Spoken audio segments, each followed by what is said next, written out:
biglang nag-iba. Ngunit mahal, ikaw ay nasaan? Aking minimithi ay ikaw lamang. Ikaw lamang.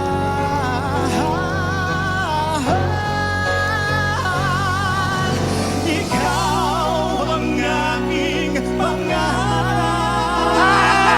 Ikaw ang sagot sa aking dasal.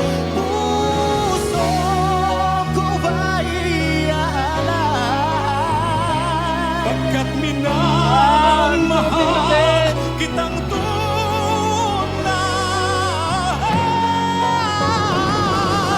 Ikaw ang aking pag-ibig, ang nagbibigay kulay sa aking daigdig. Wala nang nanaisin pa.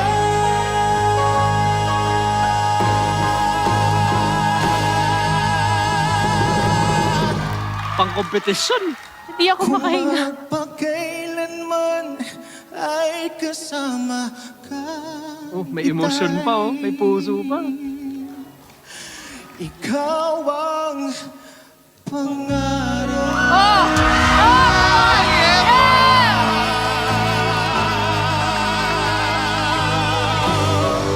Ikaw ang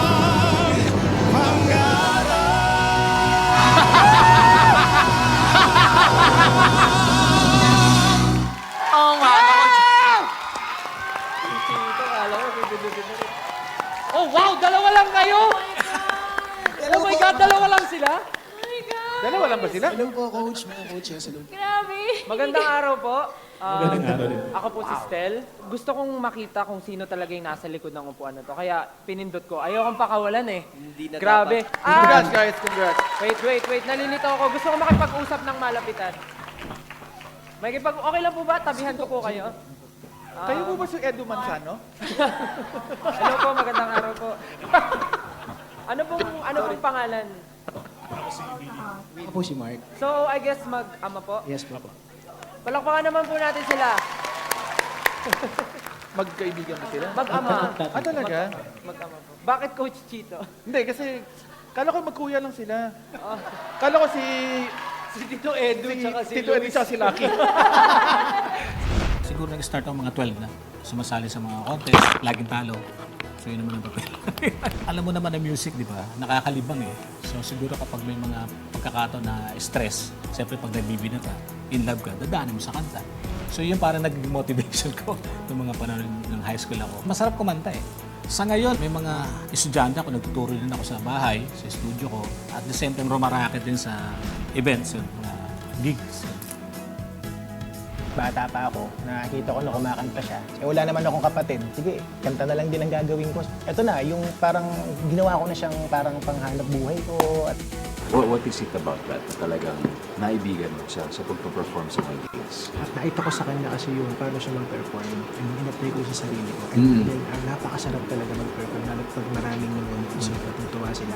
Sobrang parang hindi na mawala sa akin. Parang pag wala akong, pag hindi ako makapag-perform, para po ako magkakasakit. Sino bang may idea? Sino Ako nakaalam po nito? kasi lagi kong updated sa social media eh. So, kung nakikita ko po.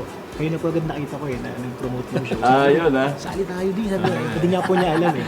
Okay. Ano ba yan anak? Sige, samahan na tayo. Huwag ka ng kanta na agad, tapos audition tayo agad sa online. Kasi proud ako dahil anak ko kasama ko eh.